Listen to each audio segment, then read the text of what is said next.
The sky above Sector 7 Gamma hadn't been blue in over 900 years. Not since the atmospheric processors had been installed during the Third Reformation, back when humanity still believed engineering could solve the consequences of its wars. Now in the year 3247, the heavens wore a perpetual shade of ambergray like old honey mixed with ash, streaked with the contrails of cargo drones that moved between the floating agricultural platforms suspended on quantum tethers thousands of meters above the irradiated surface. Captain Elias Venn stood on the observation deck of Forward Station, Omega, the last inhabited military outpost in the Forgotten Territories, and watched those drones trace their endless geometric patterns across the polluted firmament, their running lights blinking in sequences that reminded him of Morse code of a language from an Earth that existed only in corrupted data files now. The air inside the station was recycled and scrubbed clean by biofilters grown from engineered algae, but it still carried that faint metallic temps that all enclosed habitats possessed. The smell of human breath mixed with lubricant and ozone from the shield generators that hummed constantly in the walls, protecting them from the caustic winds that scoured the wastelands beyond. Elias had been stationed here for 15 years longer than any other soldier in recorded history because every attempt to extract him, reassign him, or even kill him had failed in ways that defied probability and reason. 7 assassination attempts by his own command, who wanted to erase the evidence of Project Lazarus before the Concordat investigations reached this sector, for accidental equipment failures that should have vented him into space, to poisonings that his body simply rejected, sweating out toxins that would have liquefied the organs of any normal human. He stopped questioning why he could undie and started questioning what he'd become, what they'd done to him in those dark months after the Battle of Proxima Gate, when he'd woken up in a medical bay with no memory of the previous year and a body that felt like his butt moved with reflexes no training could explain. The technology around him was a strange hybrid of the ancient and the impossibly advanced. Holographic displays that flickered with quantum instability projected data streams directly into his neural implant, while beside them sat mechanical switches and analog gauges that had unchanged design in 3 centuries backup systems for when the solar flares disrupted the delicate electronics. Through the reinforced windows he could see the skeletal remains of the old-world rusted skyscrapers, jutting from the toxic dust like broken teeth, the twisted wreckage of war machines half buried in dunes of contaminated sand that glowed faintly in the darkness, residual radiation rendering the landscape into a surreal painting of humanity's self-inflicted apocalypse. The signal came at 0347 hours, during the dead watch when even the automated systems seemed to breathe more slowly, a time when the universe felt suspended between one moment and the next. Elias was reviewing supply manifests, the kind of mundane work that had filled his 15-year exile, when every screen in the command center simultaneously went black, then flooded with a sequence of symbols that made his vision blur and his neural implants scream with feedback pain. The characters were untinned and any language currently used by humanity, standard, not old Chinese, not even the archaic English that scholars studied in university, but somehow impossibly. He could read them, could feel their meaning bypass his conscious mind and inject themselves directly into his understanding like a syringe of ice-cold knowledge. Extinction protocol initiated. Final Shepherd designation. Elias Venn. Return to Origin Point Alpha. Humanity expires in 96 hours. The words repeated, pulsing with each iteration, and as they did, alarms began cascading through the station's systems, not emergency alerts, but diagnostic warnings, as if the station itself was discovering something wrong with its own foundation, its own purpose for existing. Lieutenant Kara Asani burst through the command center doors, her face pale beneath her dark skin, her hand instinctively on the plasma sidearm at her hip. "Sir, we're receiving reports from every listening post in the network, the same message. Everywhere, simultaneously, on frequencies that have been dead for 2 centuries. The Concordat is in full panic. Mars Command has gone dark. The Jupiter colonies are evacuating." Elias stared at the symbols, watching them burn into his retinas, and felt something deep in his chest respond to them, something that was unto his heart but felt like it occupied the same space. A piece of machinery or modified biology that had been waiting for this moment, counting down to this exact second for 15 years, perhaps longer. Perhaps since before his memory began in that sterile medical bay. The shock rippled through him, not as fear but as recognition. The horrible understanding that this message wasn't a surprise but a schedule. That everything, the failed assassinations, the isolation, his inability to die, had been preparation for this moment. This signal, this revelation that he wasn't abandoned or forgotten but precisely positioned.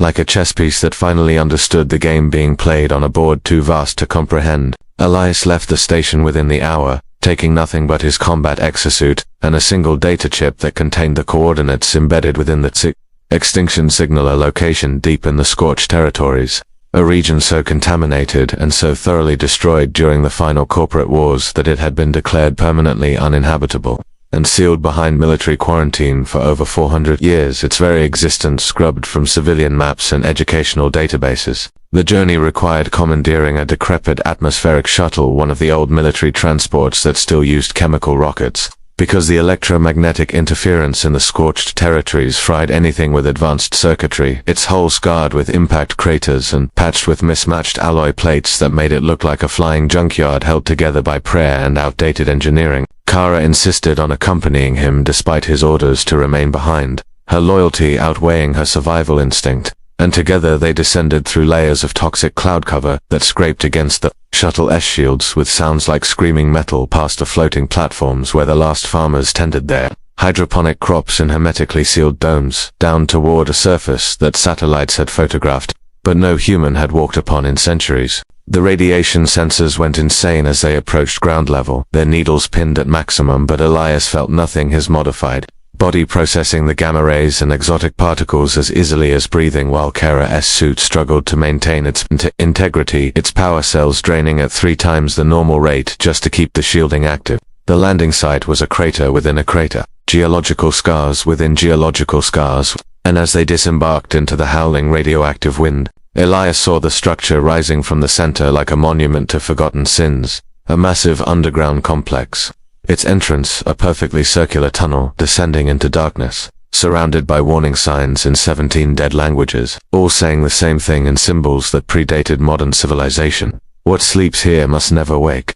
They descended into the depths, equipped with plasma torches and motion trackers, moving through corridors that should have collapsed centuries ago but remained pristine, untouched by time or decay, their walls covered in the same strange symbols from the Extinction Signal, glowing faintly with their own bioluminescent light. And as they went deeper, Elias began to hear whispers in his neural implant, voices that weren't communications but memories, fragments of conversations and commands that felt like they'd always been there, waiting for the right frequency to activate them. The revelation chamber waited 3 kilometers below the surface, a vast spherical room carved from solid bedrock, its walls lined with thousands of cryogenic pods, most of them empty, their transparent faces showing nothing but frost and failure. But in the center, still active, still functioning after centuries of automated maintenance, was a single pod, containing a body that made Elias' heart stop and his mind fracture into pieces that could unfit back together in the same configuration. The body was him, exactly him,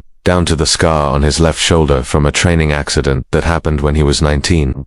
Down to the genetic markers that his own blood tests would show, but younger, unmarked by 15 years of service and survival, pristine and perfect, labeled with a designation that turned his reality inside out. Prime template, Elias Venn Generation Alpha, Year 2847, 400 years old. This body that was his body but couldn't be suspended in medical stasis, that shouldn't be possible with any technology humanity possessed. Kara stood beside him, her voice shaking as she read aloud from the terminal displays that had activated upon their arrival. Project Shepherd, initiated 2845. Purpose, preserve human genetic templates against extinction events. Method, cyclical cloning and memory imprinting. Total iterations of Subject Venn, 127. Current iteration lifespan, 15.3 years. Cause of iteration, termination. Government assassination attempts, 7 successful across previous iterations. Equipment failure, 4 successful. Natural death, 0. Termination by Shepherd protocol for mission purposes, 116 instances. The words hung in the recycled air like poison, and Elias felt his sense of self-dissolving, felt the memories that he'd believed were his childhood, training, combat experience, the woman he'd loved who died in the Proxima attack, all of them suspect now, or potentially implanted, copied from the Prime template or fabricated entirely to create a functional soldier who could be deployed, used and terminated on a schedule measured in decades. He wasn't Elias Venn, the forgotten soldier who'd survived against impossible odds. He was iteration 127 of a human photocopy, a disposable tool created by an automated system that had outlived the civilization that built it. His entire existence a programmed response to a signal that his creators had set to activate when humanity approached the threshold of extinction, when the species needed its shepherds to guide whatever came next, if anything could. The extinction signal had been a warning, it had been a wake-up call, the final activation sequence for Project Shepherd. And as Elias stood in that underground cathedral of cloning vats and ancient technology, the full purpose downloaded into his neural implant like a bomb detonating inside his skull. Humanity wasn't dying by accident or by war or by climate collapse. It was dying by design, by the decision of the architects who'd built this system for centuries ago, scientists and leaders who'd calculated that the human species was fundamentally unstable, too violent and too short-sighted to survive contact with the greater galactic community that existed beyond the radio silence Earth had maintained for so long. And so they'd built a kill switch disguised as a preservation system, a way to cull the population down to a manageable remnant, erase the historical records, and restart civilization under controlled conditions with modified humans like him, like all the shepherds who had been engineered to be better, less aggressive, more cooperative, essentially a new species wearing the face of the old. The choice before him was simple and terrible.